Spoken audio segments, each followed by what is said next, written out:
not, gentlemen, the nuclear weapon exists on both sides of the Iron Curtain. It is today a major factor in international power politics and the big stick of military strategy. Properly handled, the Army's capability for measured nuclear response is a very effective restraint against communist aggression. Warheads like this W-31 punctuate the margins of our free world. They travel through our seas, move across our skies, and weave themselves into the fabric of our major communities.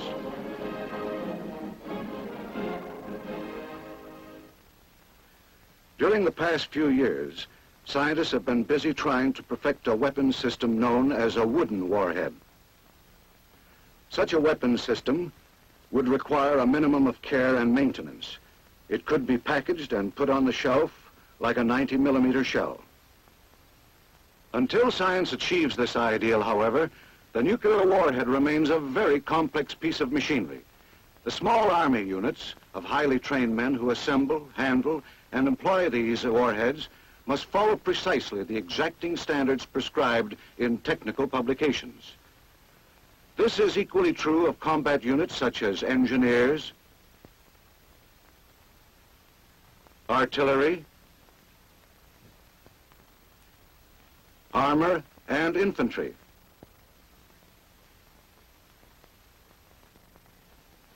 These standards are also required for ordnance support units performing higher echelon maintenance and storage operations.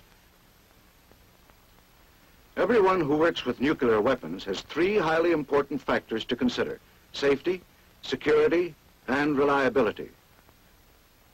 On the one hand, these special weapons must be completely safe and secure. They must never detonate unless we want them to, since the resulting destruction, loss of life, misery, political repercussions, and enemy propaganda triumph can scarcely be exaggerated.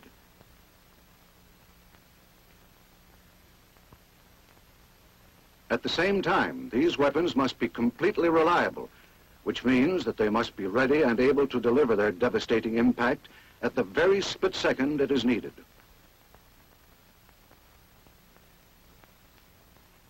It is to assure safety, security, and reliability in handling nuclear weapons that the Department of the Army has provided for a system of technical proficiency inspections to be conducted under the overall surveillance of the Inspector General.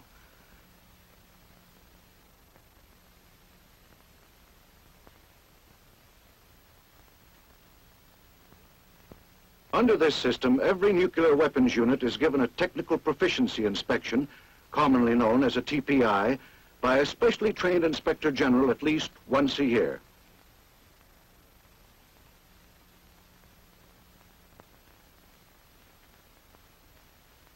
These inspections are primarily concerned with a nuclear weapon, excluding its means of conveyance or propulsion to the target. During the inspections, units are required to demonstrate realistically each of the technical operations they must perform on nuclear weapons in order to accomplish their mission. As might be expected, emphasis is placed on safety to assure that all procedures and precautions which are required for safety are observed. On security, to ensure that nuclear weapons are provided with maximum protection.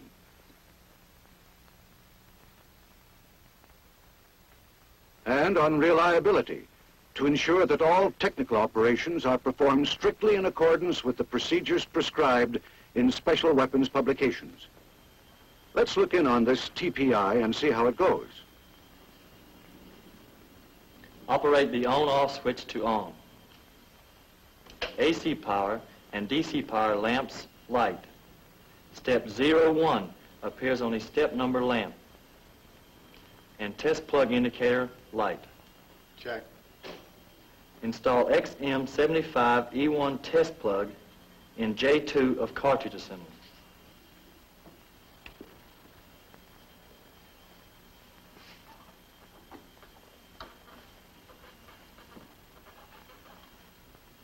Check.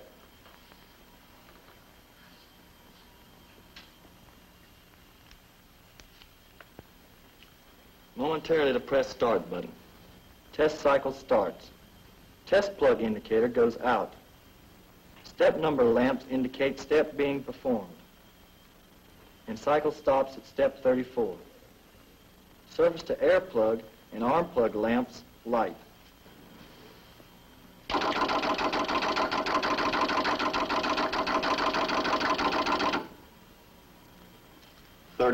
Check.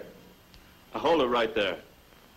Suppose at this point that the power supply cuts off. What would you do? Well, sir, first I'd turn the tester power switch to the off position. Then when the power comes back on, I'd start the complete test all over again. Is that right? Yes, sir. That's the procedure on our checklist.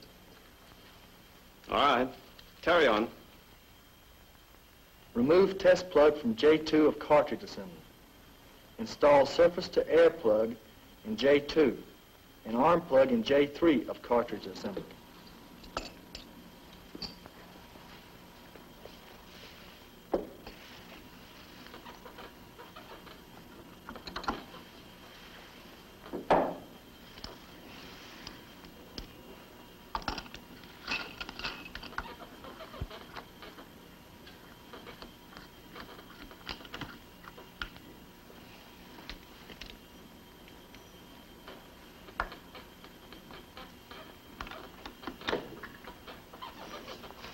Check. To press start button momentarily. Test cycle continues. Surface to air and arm plug indicator lamps go out. Cycle stops at 59. Safe plug and surface to air plug indicator lamps light. Cycle stops at step number 40. Go ahead, Steve. Push the self-check button. 59. Do you ordinarily push the self-check button when improper indications appear? No, sir, we don't, but in this case, we know what the trouble is. You do? Yes, sir, the fuse. We've had several of them burn on us lately. What is your next step? We're going up to 75. Mm-hmm.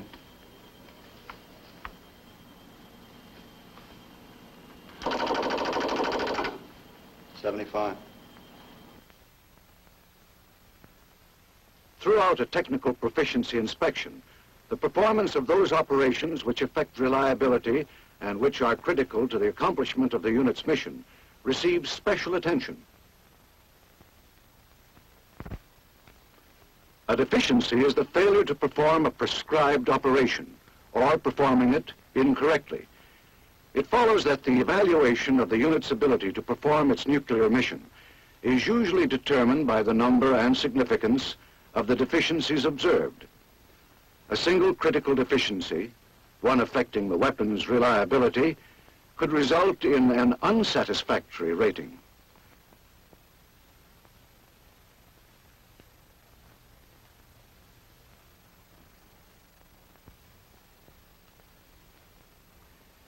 In addition to checking the unit's ability to perform technical operations, Inspectors General also inquire into other matters which affect the unit's ability to accomplish technical operations with nuclear weapons. These include such factors as the status of personnel and equipment, adequacy of facilities, the guidance provided by higher echelons of command, and the support provided to the unit by other agencies. When the inspection has been completed, the observations of the inspectors are consolidated, and the inspection team chief determines the unit rating. A rating of satisfactory is awarded if the unit demonstrates adequate standards of proficiency and has the necessary personnel and equipment to perform its mission. A rating of unsatisfactory is awarded only for significant deficiencies affecting the reliability, safety, or security of the weapons and the unit's ability to accomplish its mission. All deficiencies are thoroughly researched and discussed by the actual inspectors who conducted the TPI.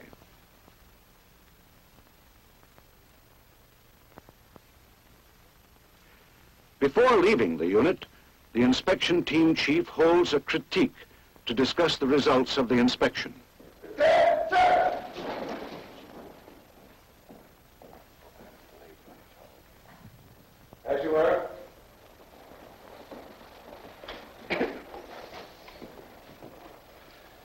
The classification of some of the material to be presented during this critique will be secret restricted data. I will vouch for the security clearances of the inspection team members and request that the unit commander vouch for the clearances of the other personnel present. It will not be necessary for you to take notes, since I have furnished the unit commander with a draft copy of all the observations that were made during the inspection.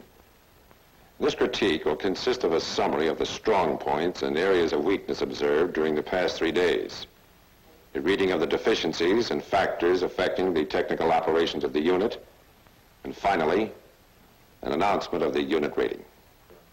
First, the strong points. War reserve items were properly secured and maintained. Emergency disarm procedures were performed promptly and efficiently. Safety procedures were properly observed, except for one instance during the assembly operations on the Nike Hercules warhead section. A technician's wrench slipped, striking the mounting plate and destructor lead assembly of the one-point self-destruct system. After the accident, the technician failed to inspect for possible damage to this critical component. But with that single exception, the prescribed safety procedures were followed. Now for the areas of weakness. First, there was evidence of a need for more training in the performance of critical inspections of materiel. For example, during the inspection of the 8-inch atomic projectile, the technician who measured the height of the detent above the reservoir in the dashpot assembly positioned his gauge against the flat surface of the detent. Again, during the inspection of the exterior of the Honest John rocket warhead section, the assembly team failed to reject the item for a gouge in the skin, which could also affect weapon reliability. Next, there was a need for closer follow-up and supervision.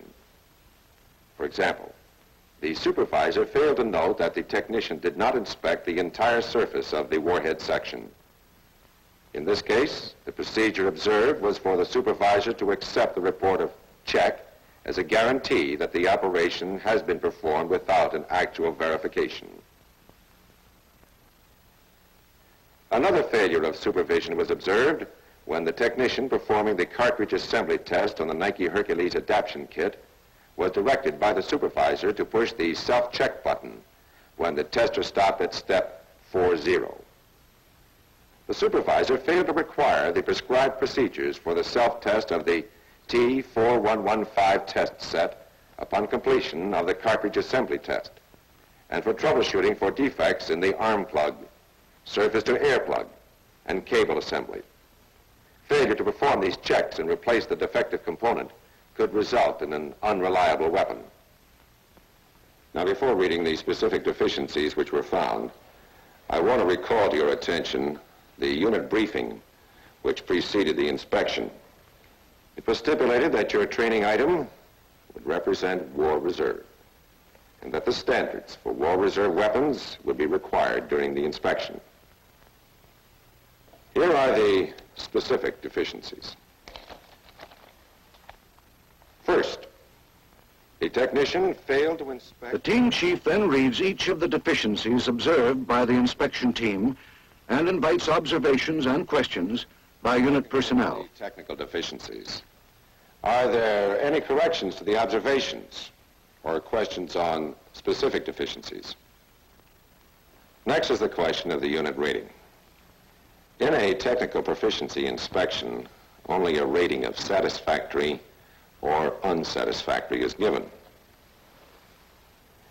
Based on the results of our observations, this unit is rated unsatisfactory.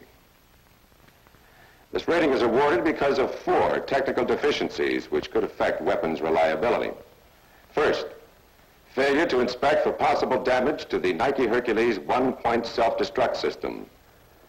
Second, failure to determine whether the height of the dashpot detent was within acceptable limits. Third, failure to reject the Honest John warhead section for a gouge in the skin. And fourth, failure to replace suspected defective components during test of Nike Hercules cartridge assembly. I'd like to take this opportunity to express our thanks for all courtesies extended during our stay here. After the inspectors general have returned to their home station, and all references are again researched and verified, a formal report of the inspection is forwarded to the unit for corrective action and report back through command channels, indicating the action taken on each recommendation.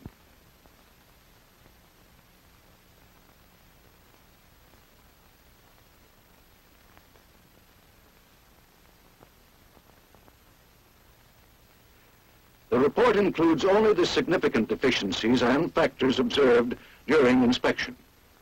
Because of the importance of nuclear weapons to the accomplishment of the Army's missions and the need for extremely high standards of safety and security, nuclear weapons units receive a significant share of command and staff attention and support.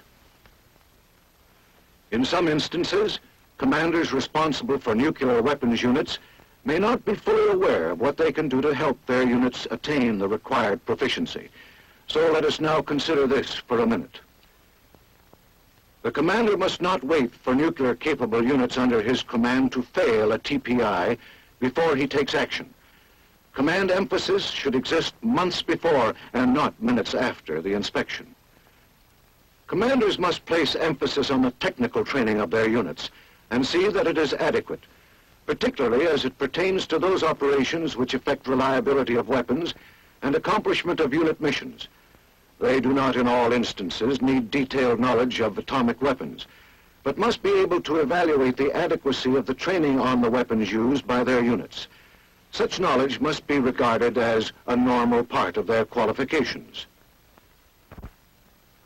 They must take an active interest in their nuclear units. The commander's personal interest and concern cannot be overestimated. There are three specific areas which need special command attention and emphasis. First, there is the problem of personnel turbulence. There are always difficulties in obtaining personnel and maintaining their proficiency. But the fact that personnel assigned to nuclear units must be of a high caliber, be school-trained, be carefully screened for stability and security clearance, and must develop a high degree of skill through a unit training program, all this makes the problem unusually difficult. The initial problem of obtaining qualified personnel is further aggravated by attrition and turnover. When a specialist is transferred, there's usually a long delay until a suitable replacement can be obtained. Also, technicians assigned to other duties for extended periods of time soon lose proficiency. The commander can help solve this problem by stabilizing nuclear weapons personnel and keep every man working in his MOS. He should stress the importance of building nuclear units using career soldiers who plan to stay in the Army and thus make maximum use of the technical training which they receive.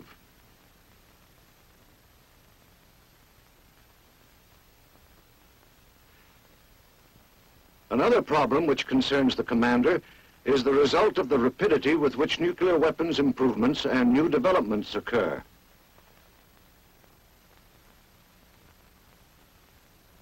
Each year brings new warheads, new configurations, and new testing and handling equipment. Continuous weapon systems analysis and product improvements generate a continuous flow of new and revised procedures and the related problems of publication changes. If distribution of vital publications is faulty, or if a unit fails to post changes when they are received, or fails to change its operating checklists, the reliability of weapons can be affected. The commander can help solve this problem by assuring that publications are promptly distributed to using personnel. He can stress the importance of prompt follow-up when the index media indicate that changes have been issued, and he can insist on prompt and careful posting of changes. The third problem area concerns the application of acceptance and rejection criteria. It is imperative that nuclear weapons technicians perform precise inspections and apply acceptance and rejection criteria properly. If these precise criteria are not properly applied, defective weapon components may be used, which can result in the assembly of an unreliable weapon. On the other hand, components may be unnecessarily rejected, and this can delay or negate accomplishment of the mission.